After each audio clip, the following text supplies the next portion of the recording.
बाजीचाए अतफाल है दुनिया मेरे आगे, होता है शबो रोज़ तमाशा मेरे आगे। ये वीडियो एक सवाल के बारे में है जो शायद आपके मन में भी उठता है, खासकर जब आप नेपाल की तस्वीरें देखते हैं और फिर जंतर मंतर। सवाल ये है, भारत में क्रांतियाँ, आंदोलन, जन आंदोलन आखिर में फेल क्यों हो जाते हैं? और उससे भी बड़ा, ज़्यादा असहज करने वाला सवाल, क्या वो सच में फेल होते हैं या मैनेज कर लिए जाते हैं? और फेल और मैनेज ये दोनों बातें अलग अलग क्यों हैं? एंड ऑल्सो फेल होने की डेफिनेशन क्या है?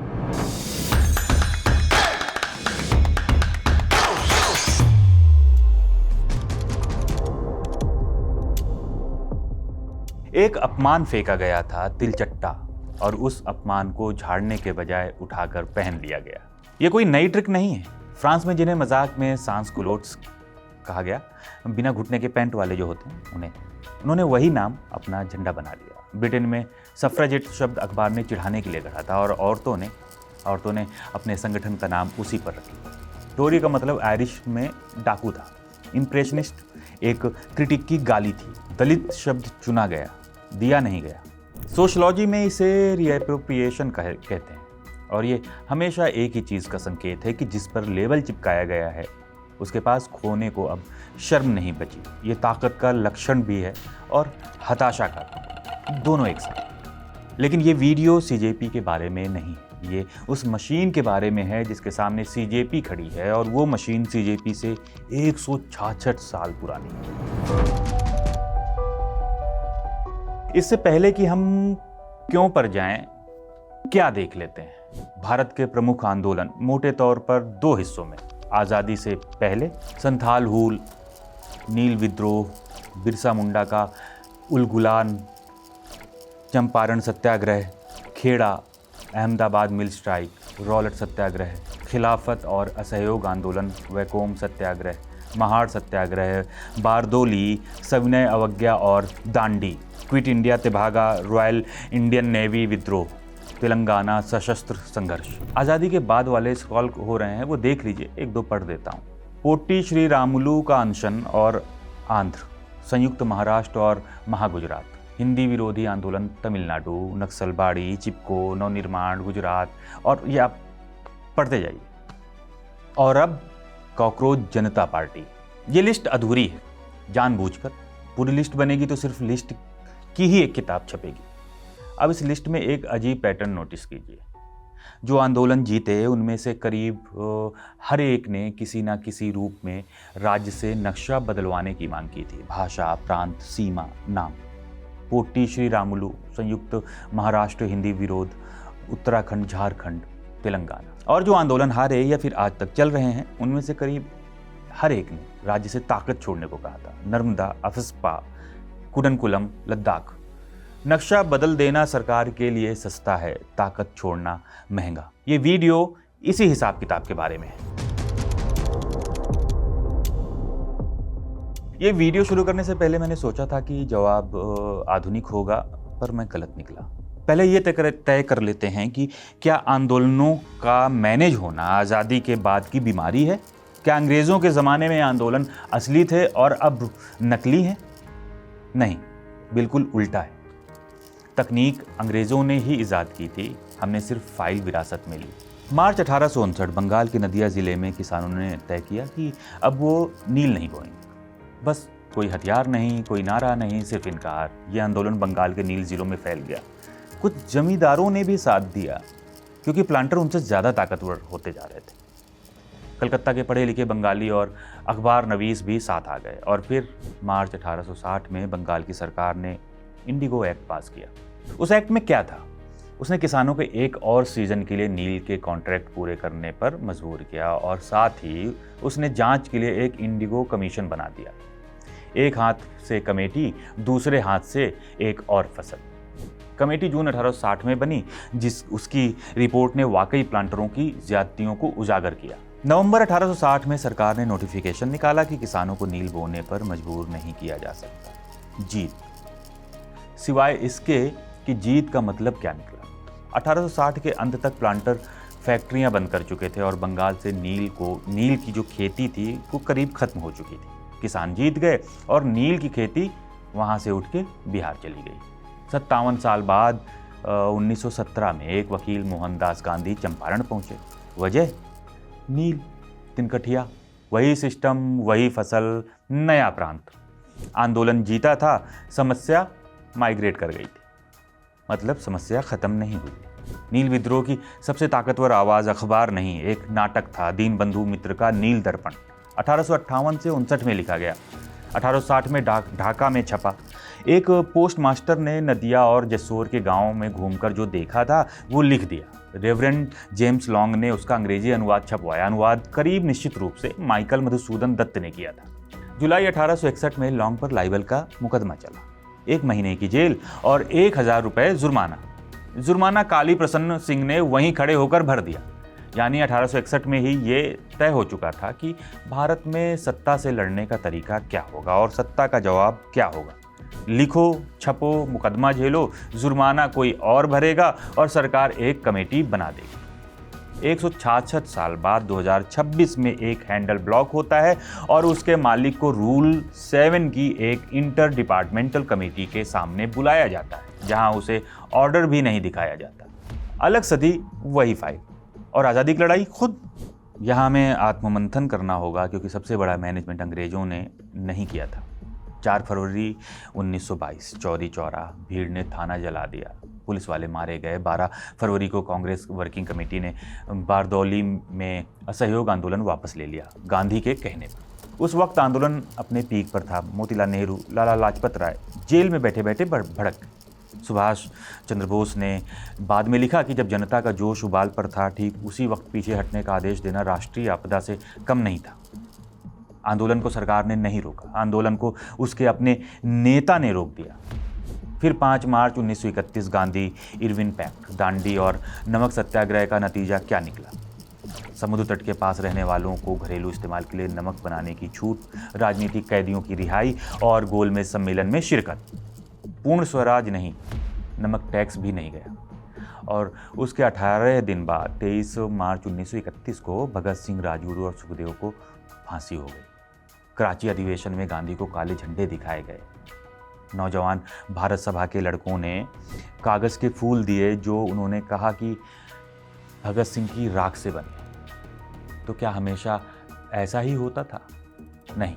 1928 बारदौली, सरकार ने लगान 22% बढ़ा दिया था। वल्लभ भाई पटेल ने किसानों को संगठित किया। पूरी तालुका ने टैक्स देना बंद कर दिया। ज़मीनें जब्त हुई, जानवर नीलाम हुए, कोई खरीदने नहीं आया। 6 महीने में सरकार झुक गई। जांच हुई, बढ़ोतरी घटाकर करीब 6% कर दी गई। जब्त जमीनें वापस हुई, गिरफ्तार लोग छूटे। पटेल को सरदार वहीं मिला।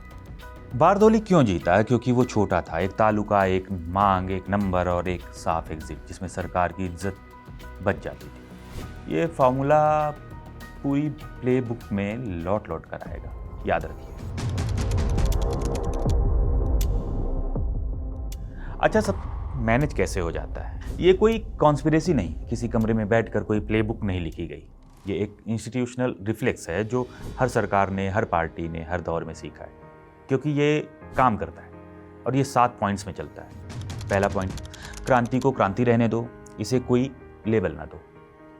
सबसे पहले आंदोलन का नाम बदल दो, लेबल बदल दो, ताकि जनता को उसकी मांग सुनने से पहले उसका लेबल पता चले। 2021 में किसान आंदोलन के दौरान प्रधानमंत्री ने राज्यसभा में आंदोलन जीवी शब्द दिया और पैरासाइट तक बात पहुंची। किसानों को अलग अलग वक्त पर खालिस्तानी कहा गया। 2026 में शिक्षा मंत्री धर्मेंद्र प्रधान ने एक न्यूज़ चैनल पर सीजेपी के प्रदर्शनकारियों को दहशतगर्दों की बी टीम कहा और जोड़ा कि इन लोगों को प्रजातंत्र ने सिरे से नकार दिया है। दीपके ने जंतर मंतर से जवाब दिया कि आप सरकार में बैठे हैं और आज हमें आतंकवादी कह रहे हैं। किसानों को कहा, डॉक्टरों को कहा, अब छात्रों को कह रहे हैं। तो इस देश में असली भारतीय है कौन? और ये किसी एक पार्टी की आदत नहीं है। इंदिरा गांधी ने जेपी आंदोलन में फॉरेन हैंड देखा था। आपातकाल की घोषणा इंटरनल डिस्टर्बेंस के नाम पर हुई थी। लेबल की लैंग्वेज बदलती है, ग्रामर नहीं बदलता। लेबल का काम आंदोलन को हराना नहीं है, लेबल का काम उस आदमी को रोकना है जो घर पर बैठा सोच रहा है कि क्या मुझे चलना चाहिए। लेबल उसे एक बहाना देता है ना जाने का, और वो बहाना काफ़ी है। अब नंबर 2 पर आते हैं। जगह तय करो, समय तय करो। 7 अक्टूबर 2020 सुप्रीम कोर्ट, अमित साहनी बनाम commissioner of police, justice Sanjay Kishan Kaul, Aniruddha Bose और कृष्ण मुरारी की बेंच। शाहीन बाग के धरने पर फैसला आया। कोर्ट ने कहा कि कानून के खिलाफ शांतिपूर्ण विरोध का अधिकार है, लेकिन असहमति जाहिर करने वाले प्रदर्शन सिर्फ डेजिग्नेटेड प्लेस पर ही होंगे। पब्लिक वेज और पब्लिक स्पेसेस पर, वो भी अनिश्चित काल के लिए, कब्जा नहीं किया जा सकता। अब सोचिए इसका मतलब क्या है। ये कि जंतर मंतर कोई जीत नहीं है। जंतर मंतर एक जोनिंग डिसीजन है। वो जगह जहां आपको चिल्लाने की इजाज़त है, ठीक इसलिए क्योंकि वहां आपके चिल्लाने से कुछ नहीं होता। संसद वहां से 1.5 किलोमीटर दूर है और वो 1.5 किलोमीटर बैरिकेड से भरा है। हर्बर्ट मार्क्यूस ने इसे रिप्रेसिव टॉलरेंस कहा था। सिस्टम असहमति को दबाता नहीं, उसे जगह दे देता है और जगह देकर उसे बेअसर कर देता है। आपको आवाज़ मिलती है, असर नहीं मिलता, और चूंकि आवाज़ मिल गई है, आप शिकायत भी नहीं कर सकते। सीजेपी को दिल्ली पुलिस ने इंडिफिनिट प्रदर्शन की इजाज़त नहीं दी, वो फिर भी बैठे हैं। यही तो पॉइंट है। इजाज़त की ज़रूरत ही तब पड़ती है जब आप मान लें कि इजाज़त देने वाला कोई है। अब तीसरे पॉइंट पर आते हैं, सिग्नल काटो। 21 मई 2026 section 69A account withhold. Blocking rules की सबसे खूबसूरत बात यह है कि उनमें गोपनीयता अनिवार्य है, यानी आपको ये भी नहीं बताया जाएगा कि आपने गलत क्या किया। आप अपील कर सकते हैं, एक कमेटी के सामने पेश हो सकते हैं और बाहर आकर कह सकते हैं कि सब कुछ कॉन्फिडेंशियल है। काफ्का ने 1915 में बिफोर द लॉ लिखी थी। एक आदमी कानून के दरवाजे पर आता है, दरबान कहता है अभी अंदर नहीं जा सकते। आदमी इंतज़ार करता है, सालों, बूढ़ा हो जाता है, मरते वक्त पूछता है कि इतने सालों में इस दरवाजे पर कोई और क्यों नहीं आया। दरबान कहता है क्योंकि ये दरवाज़ा सिर्फ तुम्हारे लिए बना था और अब मैं इसे बंद कर रहा हूँ। ये कहानी 111 साल पुरानी है और अब की इलेक्ट्रॉनिक्स निकेतन में दोबारा घटी। अब चौथे नंबर पे आते हैं, खोखा बड़ा नपेटी, भैया सबसे बड़ी कमेटी। अब भारत के सबसे लीथल हथियार पर आते हैं, कमेटी। 19 नवंबर 2021 की बात है। सुबह 9 बजे प्रधानमंत्री राष्ट्र के नाम संदेश में तीनों कृषि कानून वापस लेने का ऐलान करते हैं। 29 नवंबर को संसद बिल पास कर देती है। 9 दिसंबर को सरकार लिखित आश्वासन देती है। एमएसपी पर एक कमेटी बनेगी जिसमें संयुक्त किसान मोर्चा के प्रतिनिधि भी होंगे, मुकदमे वापस होंगे, मुआवजा मिलेगा। 11 दिसंबर को किसान बॉर्डर खाली कर देते हैं। 378 दिन एसकेएम ने ये जीत करीब 715 शहीदों को समर्पित की। अब कमेटी की कहानी। कमेटी 12 जुलाई 2022 को बनी। ऐलान के 8 महीने बाद उसका अध्यक्ष बनाया गया संजय अग्रवाल को। संजय अग्रवाल वही पूर्व कृषि सचिव हैं जो उस वक्त सचिव थे जब तीनों कानून लाए गए थे। और 9 दिसंबर 2021 को किसान संगठनों को जो चिट्ठी गई थी उस पर दस्तखत भी उन्हीं के थे। इसके हमने कमेटी का बहिष्कार कर दिया और उसे इर्रिलेवेंट बता दिया। 4 साल हो गए, कमेटी ने आज तक कोई रिपोर्ट दी ही नहीं। अब वापस 1860 पर जाइए। इंडिगो कमीशन, एक हाथ से कमेटी, दूसरे हाथ से एक और फसल। कमेटी कंसेशन नहीं होती, कमेटी एक घड़ी होती है। कमेटी बनाने का मतलब है कि हमने आपकी बात सुन ली और अब आप घर जाइए, और जब तक रिपोर्ट नहीं आती तब तक आप आंदोलन नहीं कर सकते, क्योंकि मामला विचाराधीन है और रिपोर्ट कभी नहीं आती। लोकपाल भी यही कहानी। अन्ना हजारे 5 अप्रैल 2011 को जंतर मंतर पर बैठे, उसी जंतर मंतर पर जहां आज वांगचुक बैठे हुए हैं। लोकपाल बिल इससे पहले 9 बार गिर चुका था 1971 से।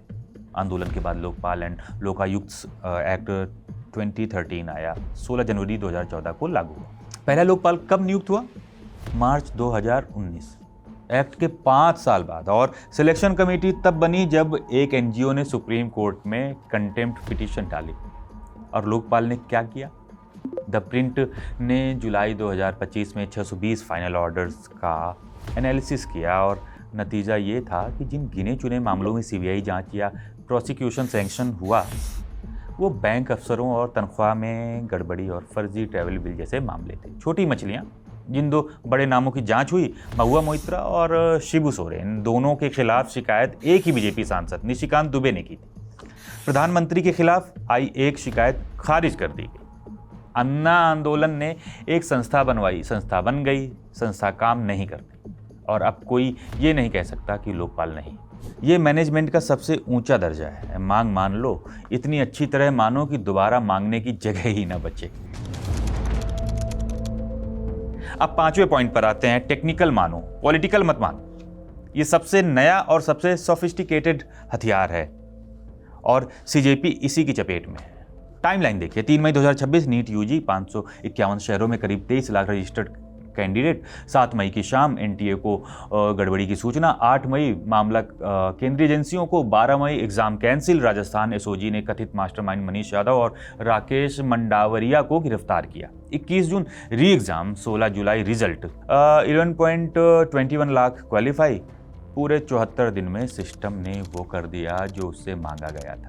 पेपर लीक हुआ, एग्जाम रद्द हुआ, दोबारा हुआ, रिजल्ट आ गया। धर्मेंद्र प्रधान 12 मई को मीडिया के सवालों पर बिना जवाब दिए चले गए थे। वो आज भी मंत्री हैं। अब सोचिए कि आंदोलन की कंस्टिट्यूएंसी का क्या हुआ। जिस बच्चे का साल बर्बाद होने वाला था उसका साल बच गया। वो अब एमसीसी काउंसलिंग की तारीख देख रहा है। उसका गुस्सा खत्म नहीं हुआ, उसका गुस्सा कहीं बिजी हो गया है। और ये पहली बार नहीं है, 2024 में भी यही हुआ था। नीट यूजी 2024 पेपर लीक के आरोप, और तब धर्मेंद्र प्रधान ने कहा था कि पेपर लीक का कोई सबूत नहीं है और एनटीए एक बेहद विश्वसनीय संस्था है। सुप्रीम कोर्ट ने ग्रेस मार्क्स रद्द किए, रीटेस्ट हुआ, मामला ठंडा हुआ, मंत्री रहे। Rinse repeat. ये फर्क समझ लीजिए। हर आंदोलन की 2 मांगे होती हैं, एक टेक्निकल यानी पेपर दोबारा करा दो, एक पॉलिटिकल जिम्मेदारी तय कर दो। टेक्निकल मांग सस्ती है, उसे मानने से सरकार कमजोर नहीं दिखती, एफिशिएंट दिखती है। पॉलिटिकल मांग महंगी है क्योंकि एक इस्तीफा प्रेसिडेंट बना देता है और प्रेसिडेंट अगली बार आपको महंगा पड़ता है। तो सरकार टेक्निकल मान लेती है और आंदोलन के पास बचता है क्या? एक ऐसी मांग जिसका सीधा फायदा किसी को नहीं मिलता, सिर्फ इंसाफ। और इंसाफ के लिए धूप में बैठने वाले हमेशा कम होते हैं। और हाँ, मॉनसून सत्र की कसम, बारिश में भी। अब 6वें पॉइंट पर आते हैं, थकाओ। द प्रिंट ने सीजेपी के धरने पर 3 बार जाकर ग्राउंड रिपोर्ट की। 27 जून की रिपोर्ट पढ़िए। वो एक तस्वीर है जिसे भारत में हर आंदोलन ने देखा है। जून की धूप, नारे वही, मांग वही, लेकिन कैमरे जा चुके हैं। प्रेस लिखी एक छोटी लाल मेज पड़ी है, उस भीड़ की याद दिलाती हुई जो कभी यहाँ थी। प्लास्टिक की कुर्सियां बिखरी पड़ी हैं, पानी के कंटेनर कोनों में, बैरिकेड ज्यों के त्यों। आयोजकों ने पानी की सप्लाई में रुकावट की शिकायत तक कर दी। सरकार को आपसे लड़ने की जरूरत नहीं है, सरकार को सिर्फ बाद में आना है। समय राज्य का सबसे किफ़ायती हथियार है। अफसर की तनख्वाह चलती रहती है, मंत्री की गाड़ी चलती रहती है और आपका एग्जाम 6 महीने में है। आपकी माँ फ़ोन कर रही है, आपकी इंटर्नशिप शुरू हो रही है, आपका पीजी का किराया देना है। गालिब ने लिखा था, क़ैद हयात तो बंदे गम असल में दोनों एक हैं। मौत से पहले आदमी गम से नजात पाए क्यों? मीन्स जिंदगी की कैद और गम की बेड़ी असल में एक ही चीज़ है। भारत में आंदोलन भी यही सिखाते हैं, धरना और ज़िंदगी एक साथ नहीं चलते और ज़िंदगी हमेशा जीत जाती है क्योंकि ज़िंदगी को हराने का कोई तरीका नहीं। अब 7वें पॉइंट, इंतज़ार करो फिर छोड़ दो। सोफिस्टिकेटेड हथियार हो गया, लीथल हो गया, किफ़ायती भी हो गया और अब सबसे एलिगेंट हथियार, जिसे समझने के लिए हमें वांगचुक की पिछली कहानी में जाना पड़ेगा। 10 सितंबर 2025 वांगचुक लेह में भूख हड़ताल पर बैठे। मांग लद्दाख को राज्य का दर्जा और 6ठी अनुसूची में शामिल करना। 15 लोग जिनमें बौद्ध भिक्षु भी थे 35 दिन की रिले हड़ताल पर उनके साथ। 24 सितंबर 2025 लेह में हिंसा भड़की, 4 लोग मारे गए, दर्जनों घायल। वांगचुक ने अपनी 15 दिन की हड़ताल तोड़कर शांति की अपील की। कहा कि हम लद्दाख और देश में अस्थिरता नहीं चाहते। 26 सितंबर 2025 वांगचुक हिरासत में एनएसए के तहत। लेह के जिला मजिस्ट्रेट का आदेश। सरकार ने हिंसा के लिए उन्हें प्रोवोकेटिव स्पीचेस का जिम्मेदार बताया। एनएसए में आपको बिना औपचारिक आरोप के 12 महीने तक रखा जा सकता है। 12 महीने, समझिए। वो जोधपुर सेंट्रल जेल भेज दिए गए। अक्टूबर 2025 उनकी पत्नी गीतांजलि अंगमो ने सुप्रीम कोर्ट में हेबियस कॉर्पस याचिका डाली। कोर्ट ने केंद्र और लद्दाख से जवाब मांगा। सुनवाइयां चलती रहीं और फिर 14 मार्च 2026 गृह मंत्रालय ने एनएसए का आदेश रद्द कर दिया तत्काल प्रभाव से 6 महीने बाद। मंत्रालय ने कहा कि सरकार लद्दाख में शांति, स्थिरता और आपसी विश्वास का माहौल बनाने के लिए प्रतिबद्ध है और हाई पावर्ड कमेटी के जरिए बातचीत की उम्मीद रखती है। रिहाई सुप्रीम कोर्ट में उनकी हीबियस कॉर्पस याचिका पर तय सुनवाई से ठीक पहले हुई। समझ रहे हैं? अगर वांगचुक जेल में रहते तो सुप्रीम कोर्ट को तय करना पड़ता कि इस मामले में एनएसए लगाना जायज़ था या नहीं, और अगर कोर्ट कहता कि नहीं तो एक प्रेसिडेंट बन जाता, एक ऐसा प्रेसिडेंट जो अगले 10 साल हर जिला मजिस्ट्रेट के सिर पर लटका रहता। वांगचुक को छोड़कर सरकार ने केस को इनफ्रक्चुअस यानी निरर्थक बना दिया। न हार न जीत, सवाल इतिहास से वापस ले लिया गया। 17 मार्च को प्रेस कॉन्फ्रेंस में वांगचुक ने कहा कि रिहाई सरकार का हाथ बढ़ाना है, कि बातचीत गिव एंड टेक होती है, दोनों तरफ फ्लेक्सिबिलिटी चाहिए, कि वो विन विन चाहते हैं। उन्होंने ये भी कहा कि वो चाहते हैं सुप्रीम कोर्ट फिर भी फैसला सुनाए ताकि आगे के पॉलिसी मेकर्स को पता चले कि ऐसे कानूनों का इस्तेमाल कैसे करना है और ख़ास तौर पर कैसे नहीं करना है। फैसला नहीं आया और 4 महीने बाद वही आदमी उसी शहर में फिर भूखा बैठा है। इस बार लद्दाख के लिए नहीं, इस बार किसी और के बच्चों के एग्ज़ाम के लिए। अब तक हमने सिर्फ सरकार की बात की, ये आधा सच है, और आधा सच बताना खतरनाक झूठ होता है। आंदोलन सिर्फ इसलिए नहीं मरते कि सरकार होशियार है, वो इसलिए भी मरते हैं कि हम ऐसे हैं। हम संविधान का अपना विरोधाभास। 25 नवंबर 1949 संविधान सभा में अंबेडकर का आखिरी भाषण, और उसमें उन्होंने वो कहा जो आज तक हमारे गले में अटका है। उन्होंने कहा कि अब जब संवैधानिक रास्ते खुले हैं तो हमें खूनी क्रांति का रास्ता छोड़ना होगा और सविनय अवज्ञा, असहयोग और सत्याग्रह का रास्ता भी छोड़ना होगा। जब संवैधानिक तरीके मौजूद ना हों तब गैर संवैधानिक तरीकों का औचित्य होता है, लेकिन जहां संवैधानिक तरीके खुले हैं वहां इनका कोई औचित्य नहीं। ये तरीके अराजकता के व्याकरण के अलावा कुछ नहीं। रुक कर सोचिए कि ये कितनी असाधारण बात है। जिस देश ने सत्याग्रह से आज़ादी ली, उसके संविधान के मुख्य शिल्पी ने आज़ादी के 3 महीने पहले कहा कि अब सत्याग्रह मत करना, और वो गलत नहीं थे।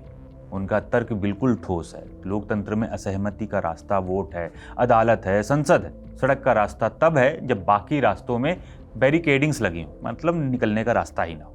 लेकिन नतीजा ये निकला कि भारत में हर आंदोलन को शुरू होते ही एक अतिरिक्त बोझ उठाना पड़ता है। उसे पहले ये साबित करना पड़ता है कि वो अराजकता नहीं है। हर धरने को पहले संविधान की कॉपी हाथ में लेनी पड़ती है और तिरंगा फहराना पड़ता है, ठीक वैसे ही जैसे 6 जून को जंतर मंतर पर हुआ, और ठीक वैसे ही जैसे 26 जनवरी 2020 को शाहीन बाग में 55 फुट का तिरंगा फहराकर हुआ था। अंबेडकर ने उसी भाषण में एक और बात कही थी कि धर्म में भक्ति आत्मा की मुक्ति का रास्ता हो सकती है, लेकिन राजनीति में भक्ति या हीरो वर्शिप पतन और अंततः तानाशाही का पक्का रास्ता है। दोनों बातें एक ही भाषण में हैं। एक हमें सड़क पर जाने से रोकती है, दूसरी हमें नेताओं से बचाती है, और भारत ने इन दोनों में से एक भी नहीं मानी। हम सड़क पर भी जाते हैं और भक्ति भी करते हैं। 1970 में एल्बर्ट हिर्शमैन ने एक छोटी सी किताब लिखी, एग्जिट वॉइस एंड लॉयल्टी।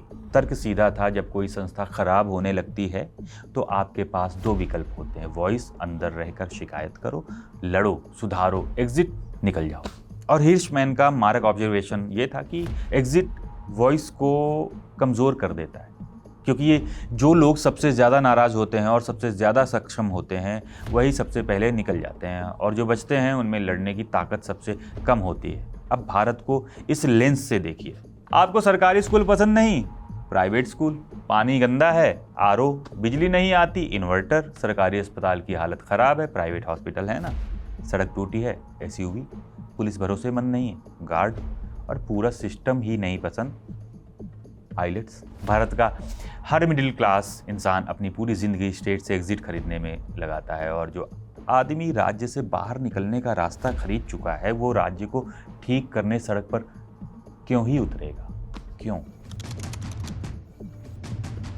1965 में मैंकर ऑल्सन ने the logic of collective action में जो बात कही, हर आंदोलन का वो शाप है।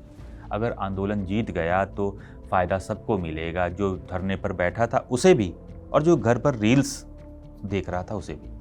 लेकिन कीमत सिर्फ बैठने वाला चुकाएगा तो रैशनल आदमी क्या करेगा? वो चाहेगा कि आंदोलन जीते और चाहेगा कि कोई और जाए। इसलिए बड़े फैले हुए सबके फायदे वाले आंदोलन हमेशा कमज़ोर होते हैं और छोटे केंद्रित ठोस फायदे वाले गुट हमेशा जीतते हैं। भारत में किसान जीते, छात्र नहीं जीते। इसका कारण नैतिक नहीं है, संगठनात्मक है। किसान के पास यूनियन है, गांव है, ट्रैक्टर है और सबसे ज़रूरी वोट का एक ब्लॉक है।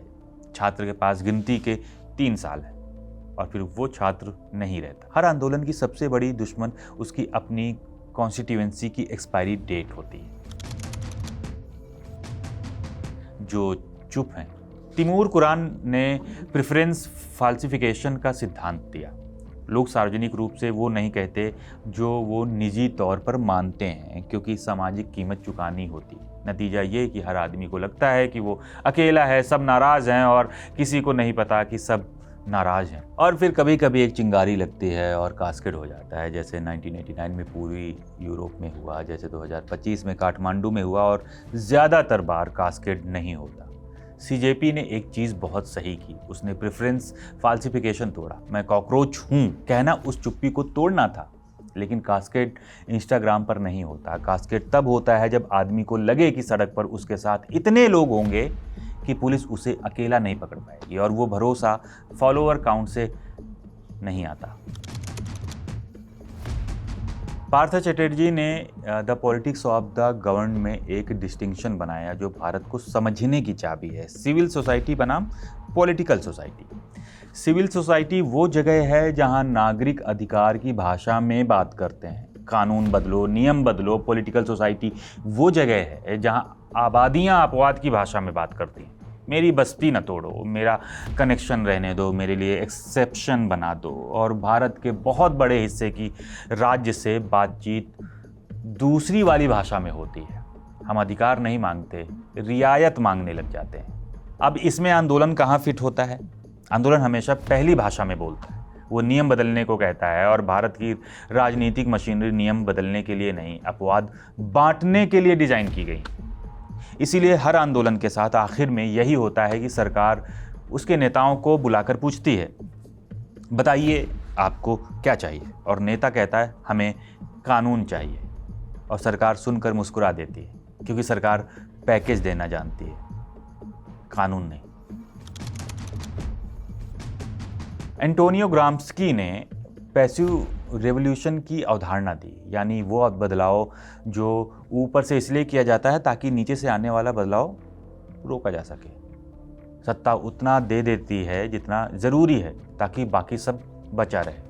टॉक्यूविल ने बहुत पहले लिखा था कि बुरी सरकार के लिए सबसे खतरनाक पल वो होता है जब वो सुधार करना शुरू करती है। भारत का राज्य ये बात 1860 से जानता है, इसलिए वो सुधार करता है, लेकिन उतना और ठीक उतना ही जितने से आग बुझ जाए। इंडिगो कमीशन पैसिव रिवोल्यूशन थी, लोकपाल पैसिव रिवोल्यूशन थी, एमएसपी कमेटी पैसिव रिवोल्यूशन थी, री एग्जाम पैसिव रिवोल्यूशन है। और साहित्य में इसका सबसे सटीक चित्र किसी थीसिस में नहीं, एक उपन्यास में है। श्रीलाल शुक्ल का राग दरबारी। शिवपालगंज उस गांव में कोई हारता नहीं, कोई जीतता भी नहीं है, सब कुछ एब्जॉर्ब हो जाता है। कॉलेज, कोऑपरेटिव, पंचायत, पुलिस, अदालत सब वैद्य जी के इर्द गिर्द घूमते हैं और वैद्य जी किसी से लड़ते नहीं, सबको मैनेज करते हैं। रूपन बाबू की छात्र राजनीति एक नाटक है जिसकी स्क्रिप्ट पहले से लिखी है। उपन्यास की सबसे डरावनी बात यह है कि उसमें कुछ नहीं होता और वही होना है। और सबसे बड़ी आयरनी, श्रीलाल शुक्ल खुद आईएएस ऑफिसर थे। भारत की नौकरशाही ने अपने खिलाफ अपनी सबसे तीखी किताब खुद लिखी, छपवाई, साहित्य अकादमी पुरस्कार जीता और फिर दफ्तर लौट गई। इससे ज़्यादा इंडियन कुछ नहीं हो सकता। अब लगाइए थम, इंडियंस आर सैवेज। अब दूसरा पक्ष, भारत में आंदोलन जीते भी हैं और उनके पैटर्न देखिए, वो सबसे ज़्यादा बताते हैं। पोट्टी श्रीरामुलु 1952, आंध्र राज्य के लिए 58 दिन का अनशन। 15 दिसंबर 1952 को उनकी मौत हो गई। मद्रास में दंगे हुए। 4 दिन के अंदर नेहरू ने आंध्र प्रदेश की घोषणा कर दी। जो चीज़ महीनों की चिट्ठियों से नहीं हुई थी वो 4 दिन में हो गई, केवल 4 दिन में। कीमत एक आदमी की जान। और उसके बाद स्टेट रीऑर्गेनाइजेशन कमीशन बना और पूरे देश का नक्शा भाषा पर दोबारा खिंच गया। हिंदी विरोधी आंदोलन 1965, तमिलनाडु। 26 जनवरी 1965 को हिंदी के ऑफिशियल लैंग्वेज बनने की तारीख थी। छात्र सड़कों पर उतरे, हिंसा हुई, जाने गईं, आत्मदाह हुए। नतीजा ऑफिशियल लैंग्वेज अमेंडमेंट एक्ट 1967, जिसने ये गारंटी दी कि जब तक एक भी गैर हिंदी राज्य नहीं चाहेगा, अंग्रेजी चलती रहेगी। आज़ादी के बाद ये शायद सबसे मुकम्मल जीत है। क्यों? क्योंकि उसके पास एक राज्य सरकार थी, एक पार्टी थी, एक भाषा थी, एक वोट बैंक था और उसके पास सत्ता में जाने का रास्ता था। 1967 में डीएमके आ गई और तमिलनाडु में कांग्रेस आज तक अकेले नहीं लौटी। नवनिर्माण 1974, गुजरात। इंजीनियरिंग कॉलेज की मेस फीस से शुरू, खत्म चीफ मिनिस्टर के इस्तीफे पर। चिमन भाई पटेल गए, विधानसभा भंग हुई, छात्रों ने सच में एक मुख्यमंत्री गिरा दिया। चिपको 1973 से 80 तक। पहली कार्रवाई अप्रैल 1973 में मंडल गांव में। चंडी प्रसाद भट्ट और दशोली ग्राम स्वराज्य संघ। मार्च 1974 में रैणी में गौरा देवी 50 साल की विधवा महिला मंगल दल की अध्यक्ष 27 औरतों को लेकर जंगल में गईं और पेड़ों से चिपक गईं। ठेकेदार लौट गए। 1980 में इंदिरा गांधी ने सुंदरलाल बहुगुणा की अपील के बाद हिमालयी जंगलों में 1000 मीटर से ऊपर हरे पेड़ काटने पर 15 साल का प्रतिबंध लगा दिया। बहुगुणा ने 1981 से 83 में 5000 किलोमीटर की पदयात्रा की। उनका नारा था, ecology is the permanent economy. Jallikattu 2017, Marina बीच।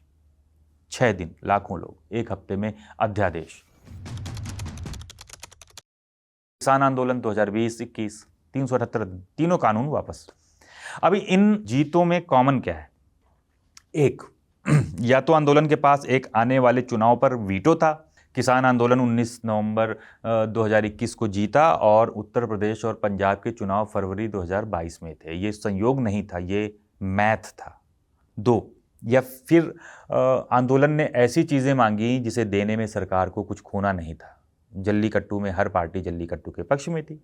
लड़ाई सरकार से नहीं, सुप्रीम कोर्ट के एक फैसले से थी। सरकार को झुकने की ज़रूरत ही नहीं पड़ी, उसे सिर्फ साथ खड़े होने का मौका मिल गया। चिपको में केंद्र को एक राज्य के ठेकेदारों के खिलाफ जाना था जिसमें कुछ नहीं जाता था। 3, आंदोलन छोटा, ठोस और स्थानीय था। बारदोली एक तालुका, चिपको एक घाटी, जल्लीकट्टू एक खेल। और अब वो शर्त जो कहीं लिखी नहीं है लेकिन हर बार सच है। भारत में आंदोलन तब जीतता है जब उसके पास वोट होते हैं या जब उसकी मांग की कॉस्ट 0 होती है। बाकी सब कुछ मैनेज हो जाता है। सीजेपी के पास 2.3 करोड़ फॉलोअर हैं। फॉलोअर वोट नहीं होते मान लीजिए, और मंत्री का इस्तीफा मुफ्त नहीं होता। और जीत की कीमत भी देख लीजिए, क्योंकि वहाँ भी कहानी सीधी नहीं है। किसान जीते, तीनों कानून गए और एमएसपी की गारंटी। 4 साल से कमेटी है, रिपोर्ट नहीं है। 2024 में किसान फिर शंभू बॉर्डर पर थे। तमिलनाडु जीता, हिंदी नहीं थोपी गई और तमिलनाडु की राजनीति अगले 60 साल के लिए 2 द्रविड़ पार्टियों में बंट गई। अन्ना जीते, लोकपाल आया और लोकपाल छोटी मछलियां पकड़ता है। आंदोलन मैनेज हुआ तो ठीक, वरना उसके बाद हुई जीत भी एक तरह से प्री मैनेज्ड है। अब उस सवाल पर जो सबसे ज़रूरी है और जिसका जवाब सबसे कम दिया जाता है, आंदोलन की सफलता का मतलब क्या है? 2011 में एरिका चेनोवेथ और मारिया स्टीफन ने वाई सिविल रेजिस्टेंस वर्क्स छापी। उन्होंने 1900 से 2006 तक के 323 मास कैंपेन्स का डेटा जुटाया, हिंसक और अहिंसक दोनों। उनकी सफलता की परिभाषा थी कैंपेन के पीक के 1 साल के भीतर अपने घोषित लक्ष्य पूरी तरह हासिल कर लेना और सीधे कैंपेन के नतीजे के तौर पर। नतीजा, अहिंसक आंदोलन 53% बार सफल हुए, हिंसक सिर्फ 26%, यानी दोगुने का फर्क है। और 2013 में चेनोवेथ ने वो नंबर निकाला जो आज हर एक्टिविस्ट के मुंह पर है, 3.5%। कोई भी अहिंसक आंदोलन जिसने अपने पीक इवेंट में आबादी के 3.5% का सक्रिय रूप से शामिल कर लिया, कभी नहीं। भारत के लिए 3.5% का मतलब है करीब 5 करोड़ लोग एक साथ एक दिन एक मांग पर। यह कभी नहीं हुआ, आज़ादी की लड़ाई में भी नहीं। चेनोविथ का 2020 का पेपर है जर्नल ऑफ डेमोक्रेसी में the future of non violent resistance, जिसमें पाया गया 1960 के दशक से करीब 2010 तक अहिंसक क्रांतिकारी आंदोलनों की सफलता दर 40% से ऊपर रही। 1990 के दशक में तो 65% तक बढ़ गई और 2010 के बाद 34% से भी कम।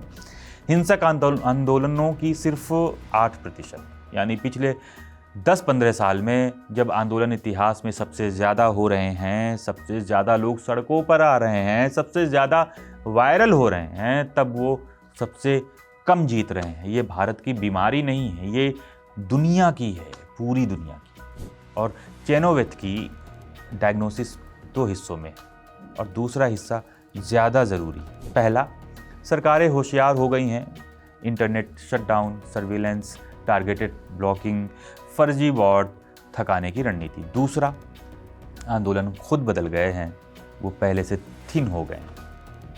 थिन, पहले आंदोलन बनने में सालों लगते थे, यूनियन बनती थी, सदस्यता होती थी, चंदा होता था, ट्रेनिंग होती थी, अगली लीडरशिप तैयार होती थी और सबसे ज़रूरी, आंदोलन इतने गहरे होते थे कि सुरक्षा बलों और नौकरशाही के लोग भी पाला बदल लेते थे। अब आंदोलन एक हफ्ते में खड़ा हो जाता है, एक हैशटैग, एक रील, 10 लाख लोग और कोई ढांचा नहीं, कोई सदस्यता नहीं, कोई अगली लीडरशिप नहीं, कोई प्लान भी नहीं और सबसे ज़रूरी कोई डिफेक्शन नहीं।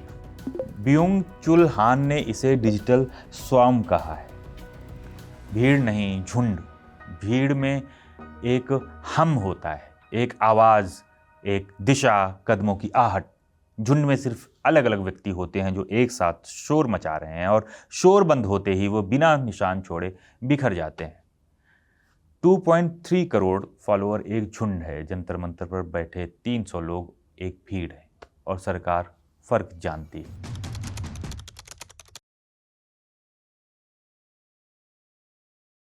– 1966 में द बैटल ऑफ अल्जीयर्स नाम की एक फिल्म आई थी, पोंटे कॉर्वो। इसमें फिलिन का नेता बेन महीदी पत्रकारों से कहता है कि क्रांति शुरू करना मुश्किल है, उसे चलाना उससे ज़्यादा मुश्किल और जीतना सबसे ज़्यादा मुश्किल। लेकिन असली दिक्कतें जीतने के बाद शुरू होती हैं और इतिहास ने उसे सही साबित किया है। फिलिन जीता, अल्जीरिया आज़ाद हुआ और अल्जीरिया को एक पार्टी शासन मिला और फिर एक गृह युद्ध। हजारों ख्वाहिशें ऐसी, 2005 में सुधीर मिश्रा की फिल्म। 3 दोस्त, 1969 से 1970 तक। सिद्धार्थ क्रांतिकारी है, बिहार जाता है, नक्सल आंदोलन में उतरता है और टूट जाता है। विक्रम फिक्सर है, दलाल है, दिल्ली में जुगाड़ करता है और आपातकाल में पिट जाता है लेकिन बचा रहता है। और गीता के पास कोई विकल्प नहीं सिवाय दोनों को देखते रहने। फिल्म का नाम गालिब से है और वही गालिब का शेर इस पूरी वीडियो का जवाब है। हजारों ख्वाहिशें ऐसी, हर एक के लिए मरने को तैयार। बहुत सी पूरी भी हुई और फिर भी कम हुई। ये भी आंदोलन जीता था। इंदिरा गांधी 1977 में हारी, जनता पार्टी आई और 2.5 साल में बिखर गई और 1980 में इंदिरा वापस आ गई। तो जीत क्या थी? 2006 की रंग दे बसंती। ये फिल्म भारत का सबसे ईमानदार झूठ है। इंडिया गेट पर कैंडल मार्च, लाठी चार्ज, पानी की बौछार और फिर फिल्म को कोई असली रास्ता नहीं मिलता तो वो फैंटेसी में चली जाती है। लड़के मंत्री को मार देते हैं। फिल्म 20 साल पुरानी है, कैंडल आज भी जल रही है, मंत्री आज भी हैं और कोई एंडिंग नहीं। रंग दे बसंती की सबसे बड़ी सच्चाई उसका क्लाइमैक्स नहीं, उसकी मजबूरी है। 2006 में हमें नहीं पता था कि एक शांतिपूर्ण आंदोलन भारत में कैसे जीतता है, इसलिए फिल्म ने बंदूक उठा ली।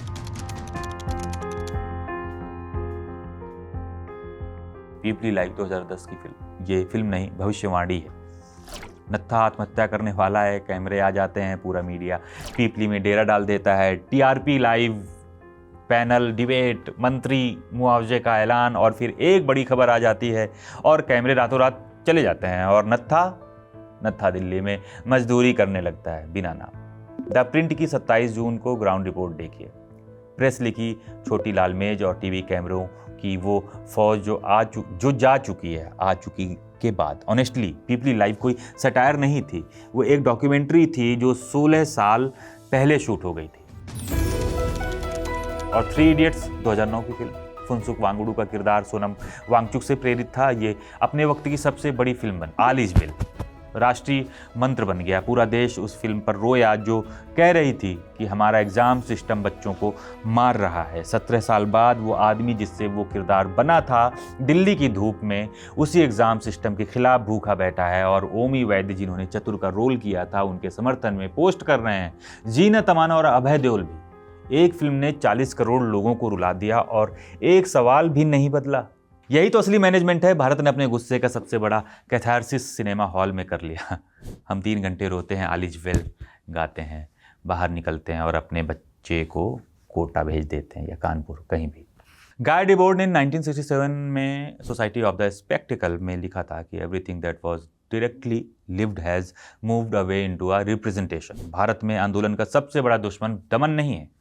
भारत में आंदोलन का सबसे बड़ा दुश्मन आंदोलन का कंटेंट बन जाना है। जब आप उस रील को शेयर कर देते हैं तो आपको लगता है कि आपने कुछ किया है, और वो एहसास ही आपको जंतर मंतर जाने से रोक देता है। सिलेक्टिविज्म, बायस्टैंडर इफेक्ट, इस जन समर्थन को मैं क्या नाम दूं? तो जवाब क्या है? सफलता की 3 अलग परिभाषाएं हैं और हम तीनों को गड्ढ-मड्ढ कर देते हैं। पहली, चेनोवेथ वाली, घोषित मांग 1 साल में पूरी हुई या नहीं। इस पैमाने पर भारत के 90% आंदोलन फेल है। सीजेपी भी फेल हो जाएगी क्योंकि प्रधान का इस्तीफा नहीं होगा। दूसरी, स्ट्रक्चरल, क्या सत्ता का संतुलन बदला? इस पैमाने पर हिंदी विरोधी आंदोलन जीता क्योंकि उसने भारत के भाषाई ढांचे को हमेशा के लिए बदल दिया। किसान आंदोलन आधा जीता, अन्ना आंदोलन हारा, लेकिन उसने एक पार्टी पैदा की जो 2 राज्यों में सरकार जिसकी बनी है। तीसरी, नेगेटिव, क्या कुछ रुका? और ये सबसे कम पहचानी जाने वाली जीत है। सीए विरोधी आंदोलन हारा। सीए के नियम 11 मार्च 2024 को अधिसूचित हो गए। अब 8 एक्सटेंशन के बाद लोकसभा चुनाव से हफ्तों पहले, लेकिन देशव्यापी एनआरसी आज तक नहीं आया। आंदोलन अपनी घोषित मांग पर हारा और अपनी अघोषित मांग पर जीत गया, और उस जीत का कोई जश्न नहीं मनाया जा सकता क्योंकि जो नहीं हुआ उसकी कोई तस्वीर नहीं होती। भारत में ज़्यादातर आंदोलनों की असली उपलब्धि यही है, वो जीतते नहीं हैं, वो सत्ता को सचेत बना देते हैं, उसे एक टेस्ट केस दे देते हैं और अगली बार सत्ता एक कदम पहले रुक जाती है, यानी वो और मजबूत हो जाती है। जानता हूँ ये संतोषजनक जवाब नहीं है, लेकिन ईमानदार है। क्यों? तुलना जो हर भारतीय जेनजी के फ़ोन में पिछले 10 महीने से घूम रही है, अब उसकी बात कर लेते हैं। 4 सितंबर 2025, नेपाल सरकार ने 26 सोशल मीडिया प्लेटफॉर्म सस्पेंड कर दिए। Facebook, Instagram, YouTube, WhatsApp, x, सब। 8 सितंबर, जेनजी सड़कों पर, पुलिस ने गोली चलाई।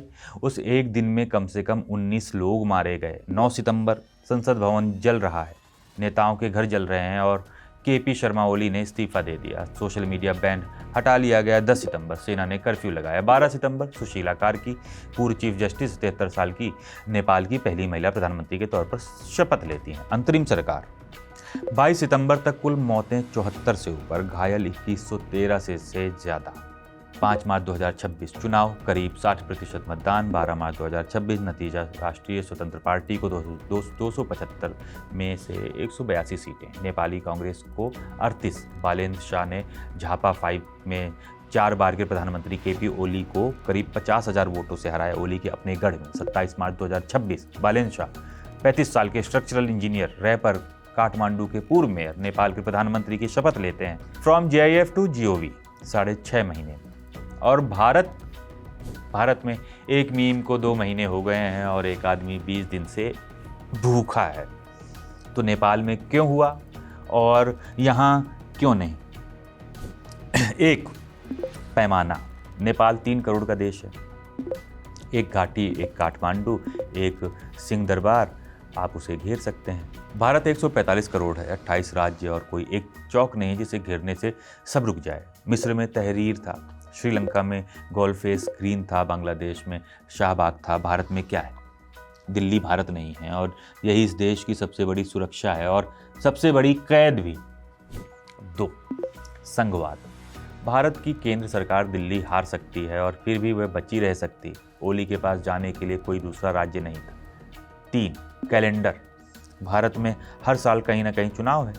गुस्से के लिए एक शेड्यूल्ड नाली हमेशा खुली है। वो कभी जमा नहीं होती। नेपाल में एक पूरी पीढ़ी बड़ी हो गई थी और उसे कभी ऐसा वोट डालने का मौका नहीं मिला था जो कुछ बदलता। ये भारतीय लोकतंत्र की सबसे बड़ी उपलब्धि है और उसका सबसे बड़ा शॉक एब्जॉर्बर। अब 4, वैधता।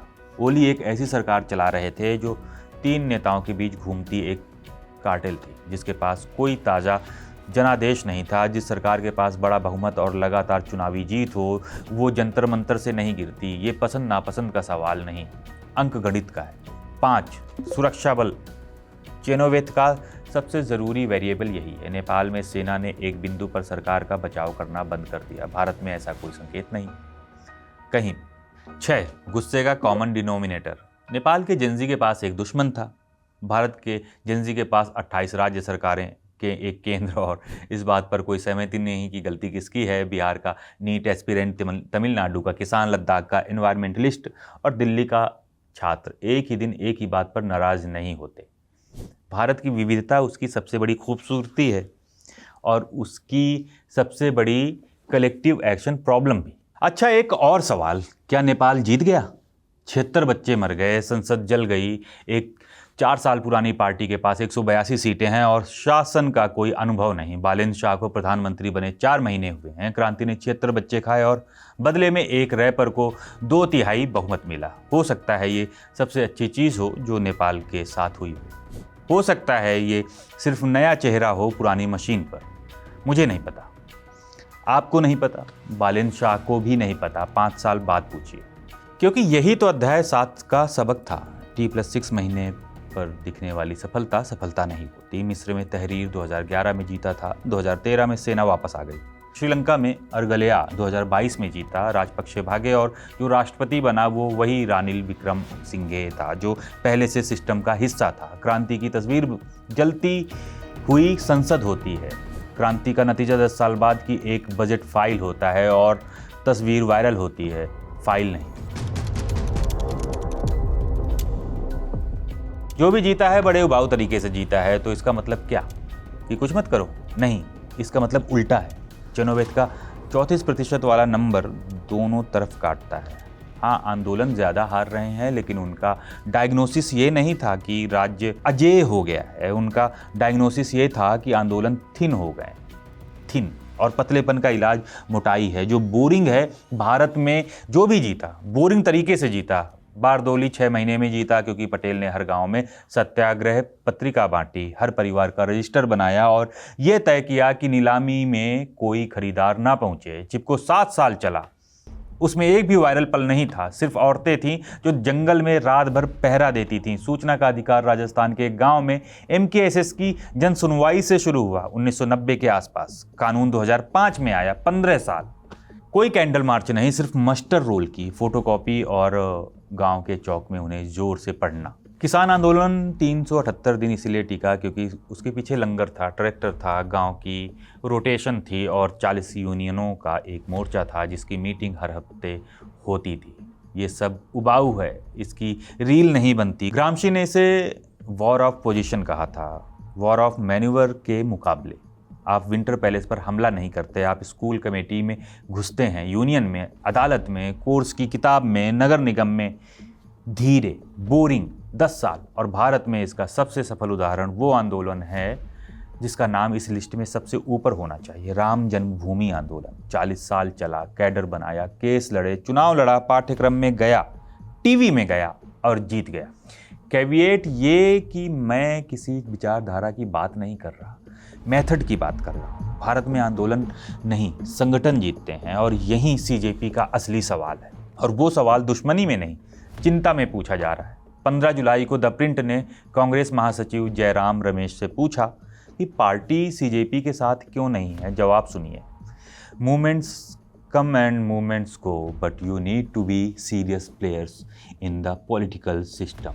राजनीतिक विश्लेषक रशीद किदवई ने इसकी वजह भी बता दी। अन्ना आंदोलन का अविश्वास आज तक बना हुआ है। 15 साल पहले एक आंदोलन एक पार्टी बन गया था और उस एक घटना ने भारत की हर राजनीतिक पार्टी को हर आंदोलन से डरा दिया। तो अब भारत में एक आंदोलन के पास सिर्फ 2 रास्ते हैं, या तो वो पार्टी बन जाए और उसी दिन आंदोलन नहीं रहे, या वो पार्टी ना बने और तब कोई पार्टी उसकी मालिक बनने को तैयार ना हो। रॉबर्ट मिशेल्स ने इसे 1911 में आयरन लॉ ऑफ ओलिगार्की कहा था। हर संगठन चाहे कितना भी लोकतांत्रिक इरादे से शुरू हो, आखिर में एक छोटे नेतृत्व के हाथ में चला जाता है और वो नेतृत्व अपनी जगह बचाने को संगठन के मकसद से ऊपर रख देता है। मैक्स वेबर ने इसे रूटिनाइजेशन ऑफ करिश्मा कहा। करिश्मा टिक नहीं सकता, उसे या तो दफ्तर बनना है या ख़त्म होना है। सीजेपी आज दफ्तर और ख़त्म होने के बीच खड़ी है और जंतर मंतर पर बैठे लड़के लड़कियां शायद यही सबसे बड़ी बात समझ रहे हैं जो उनसे पहली वाली 2 पीढ़ियां नहीं समझ पाईं, क्योंकि उन्होंने अन्ना आंदोलन का अंत देखा है और वो जानते हैं कि इस देश में आंदोलन का सबसे आम अंत हार नहीं, बोरियत है। डोपामीन ना रिलीज होना है, इट्स नॉट गिविंग है। हमको मालूम है जन्नत की हकीकत, लेकिन दिल को खुश रखने को गालिब ये ख्याल अच्छा है। 1857 में जब दिल्ली में विद्रोह चल रहा था, बल्ली मारान की एक गली में एक शायर बैठा सब देख रहा था। उसने वो सब लिखा जो उसने देखा। शहर उजड़ते देखा, दोस्तों को फांसी चढ़ते देखा, अपने मोहल्ले को ख़त्म होते देखा, और फिर जब सब ख़त्म हो गया तो उसने अपनी पेंशन के लिए अंग्रेज़ों को अर्जियाँ लिखी। ये उसकी कायरता नहीं थी, ये भारत था, क्रांति का सबसे बड़ा गवाह। क्रांति के जीतने वालों के दफ्तर में फाइल लगाता है और फिर वो शेर लिखता है जो हमें आज भी बचाता है और आज भी काटता है। हमें जन्नत की हकीकत पता है, लेकिन दिल बहलाने को ये ख्याल अच्छा है। आज जब मैं ये स्क्रिप्ट पढ़ रहा हूँ, 17 जुलाई 2026 है। जंतर मंतर पर एक आदमी का वजन 56.9 किलो है और गिर रहा है। उसके डॉक्टर तीसरे स्टेज की बात कर रहे हैं। सरकार का पहला औपचारिक जवाब कल आया था। डॉक्टर की रिपोर्ट के आधार पर मेडिकल सहायता दी जा सकती है। मेडिकल सहायता, मांग नहीं, सहायता। कल ही नीट का रिजल्ट आया। 11.21 लाख बच्चे क्वालिफाई हुए। इस वक्त जब आप ये देख रहे हैं, कोटा में, पटना में, हैदराबाद में, जहाँ भी हज़ारों बच्चे अपनी रैंक देख रहे हैं, वो इस आंदोलन की वजह थे। वो अब बिजी हैं। 20 जुलाई को सीजेपी संसद तक मार्च करेगी। Aam Aadmi Party, Samajwadi Party, Shiv Sena, UBT, TMC, CPI, CPI ML, liberation और आरजेडी को साथ ले लिया है। कांग्रेस अब भी अकेली बड़ी पार्टी है जिसने औपचारिक समर्थन नहीं दिया। हालांकि शशि थरूर ने खुली चिट्ठी लिखकर वांगचुक से अनशन तोड़ने की अपील की है, ये कहते हुए कि उनका अनशन अपना काम कर चुका है। उसने देश का ध्यान खींच लिया है, अपना काम कर चुका है। इससे ज़्यादा दयालु तरीके से किसी आंदोलन को ख़त्म करने के लिए नहीं कहा जा सकता। मार्च 2026 में अजीम प्रेमजी यूनिवर्सिटी ने स्टेट ऑफ वर्किंग इंडिया 2026 निकाली। उसके नंबर ये हैं। भारत की 15 से 29 साल की आबादी 36.7 करोड़ है। वर्किंग एज आबादी का 1/3 15 से 25 साल के ग्रेजुएट्स में बेरोजगारी करीब 40% है। 25 से 29 में 20%। जो नौजवान पुरुष ग्रेजुएट बेरोजगार दर्ज होता है, उसमें से आधे को वो साल भर में काम मिल जाता है, लेकिन सिर्फ 6 से 7% को परमानेंट सैलरीड जॉब मिलती है। 2023 में 20 से 29 साल के बेरोजगार नौजवानों में 67% ग्रेजुएट थे। 2004 में ये 32% थे। सोचिए गैप। और रिपोर्ट की आखिरी बात जो किसी हेडलाइन में नहीं गई, भारत अपने डेमोग्राफिक डिविडेंड के पीक के करीब है। 2030 के बाद वर्किंग एज आबादी का हिस्सा गिरना शुरू हो जाएगा। 4 साल। इस देश के राज्य का सबसे बड़ा हथियार लाठी नहीं है, सेक्शन 69A नहीं है, कमेटी भी नहीं है। उसका सबसे बड़ा हथियार कैलेंडर है। वो जानता है कि आप थक जाएंगे, वो जानता है कि आपका एग्ज़ाम है, नौकरी है, माँ का फ़ोन है, EMI है। वो जानता है कि 2.3 करोड़ फॉलोअर एक झुंड है, भीड़ नहीं। वो जानता है कि कैमरे 3 हफ्ते में चले जाते हैं। वो जानता है कि आप 34% वाली दुनिया में जी रहे हैं, सरकार को बस बाद में आना है। लेकिन जो कैलेंडर वो आप पर चला रहा है वो उसका भी है। 4 साल बाद ये मुल्क बूढ़ा होना शुरू कर देगा और तब ये सवाल किसी के काम का नहीं रहेगा। ये पीढ़ी दुनिया की सबसे बड़ी युवा आबादी है और वो अपनी डेमोग्राफिक ताकत के आखिरी 4 साल में खड़ी है। अंबेडकर ने 1949 में कहा था कि जहां संवैधानिक रास्ते खुले हैं वहां सड़क का कोई औचित्य नहीं। सवाल जो हमें किसी को नहीं, खुद से पूछना है ये है, क्या वो रास्ते सच में खुले हैं? और अगर हैं तो उनका इस्तेमाल हम कब करेंगे? क्योंकि जंतर मंतर पर बैठे रहना असहमति नहीं है। जंतर मंतर वो जगह है जो असहमति के लिए तय कर दी गई है और सत्ता को उससे कोई दिक्कत नहीं है। देखते रहिए जिंदाबाद।